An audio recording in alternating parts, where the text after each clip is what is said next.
I'm Craig Kenneth, a relationship coach and a psychotherapist. Every relationship is different and every breakup is different. Work with me and you'll get professional help on your situation. And if you're in no contact, focused on personal growth, my workbook series, The Knowledge, will help you make changes like you've never made before. Available now at AskCraig.net.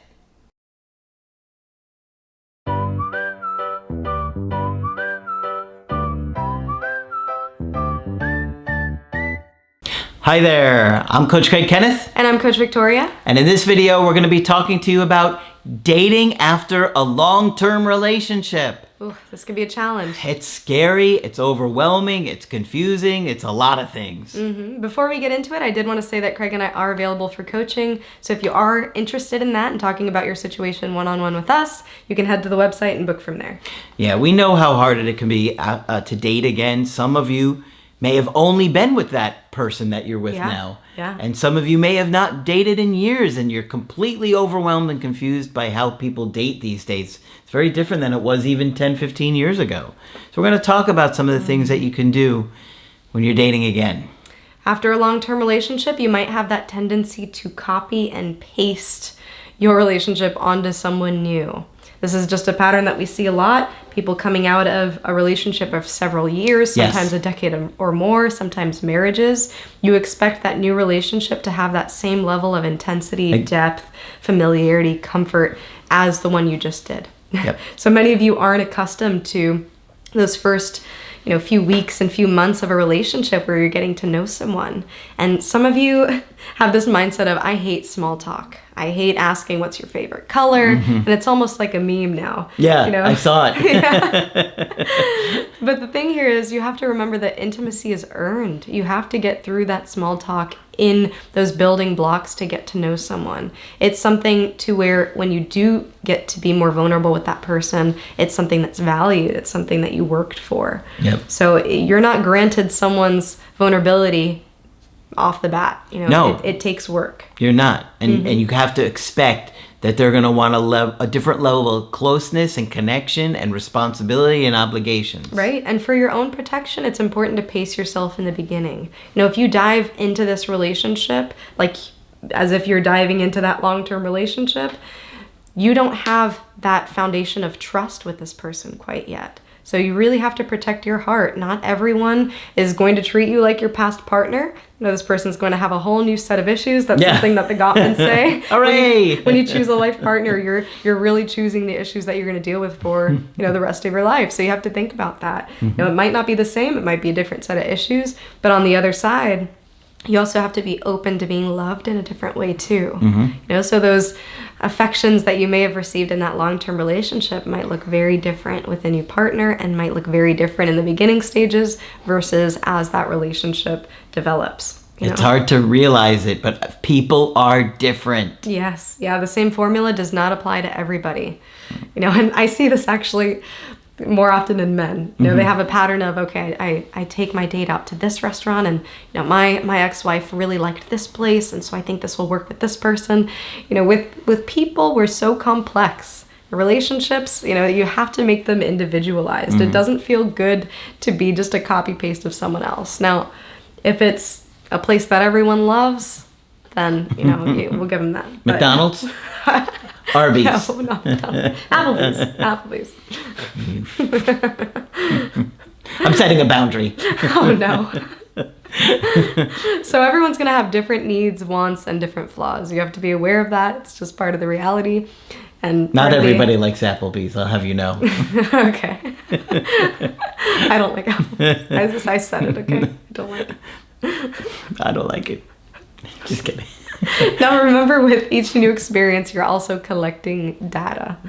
You are experiencing something new. You're learning not only about the other person, but you're also learning about yourself.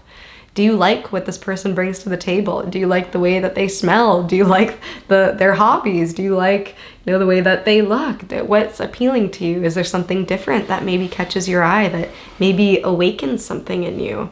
Yep. So be open to all of these experiences. That's right. And I know there is that tendency to compare, especially with a long-term partner. whether that is positively or negatively. We start thinking, oh, my ex did this, my ex didn't do that.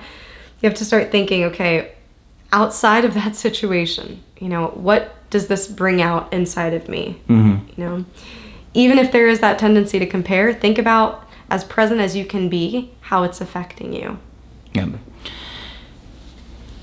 We have this tendency to believe that the new people are going to be very similar to our ex, that they're going to hurt you in the same ways, and that they're going to do the same things that your ex did to you. And it's not fair on the new person for you to assume that. You have to treat each person like an individual and understand that they're going to need to love you and you're going to need to love each other in different ways.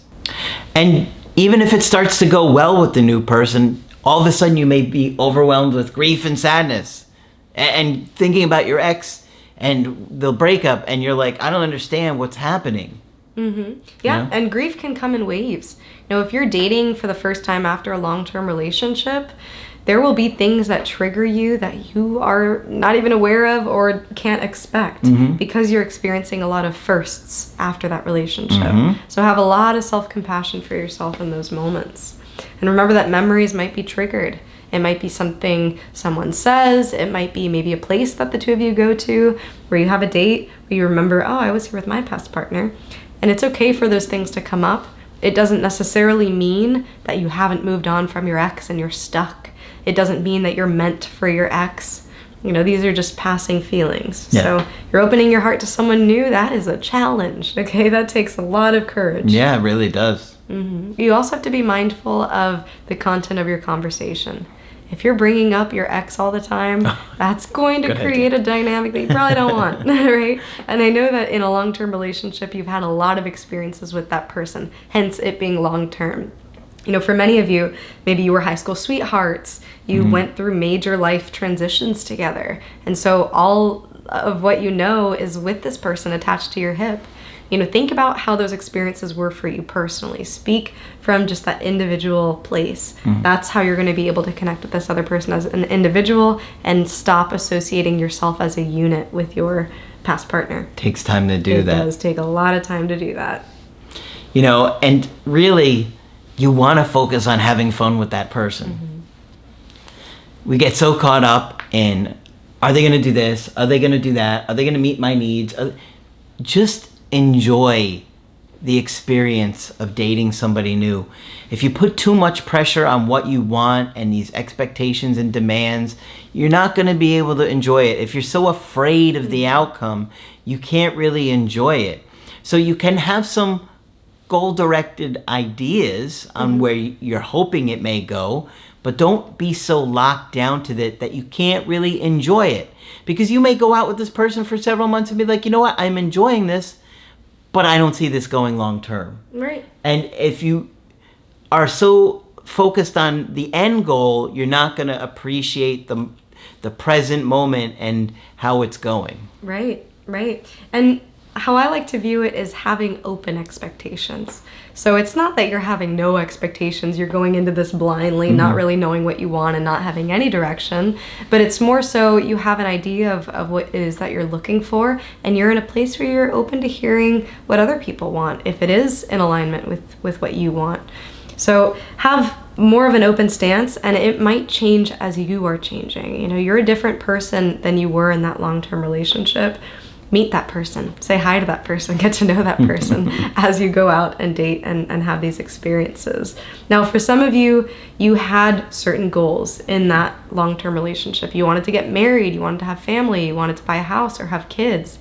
And so, again, with that copy-paste, you might be in a new relationship and have those expectations. That might be your laundry list of, you need to have these things in order for us to be in a relationship. Be able to redefine yourself. I'm not going to say that those things aren't important. You have a right to the things that you want, but keep an open mind as you're dating. You're about to have a whole load of new experiences. That's right. Good and bad. Yes. Brace yourself. Brace yourself. That's right. All right. So hopefully this one's been helpful to you. And of course, if you want to get our help personally, you can do that on my website, askcraig.net. I do email coaching and I do Skype. Victoria is also available for Skype coaching. I'm here whenever you're ready to chat. Just click on her name on the top of the website to schedule with her. But that's it for this video. I'm Coach Craig Kenneth. And I'm Coach Victoria. And we will talk with you soon.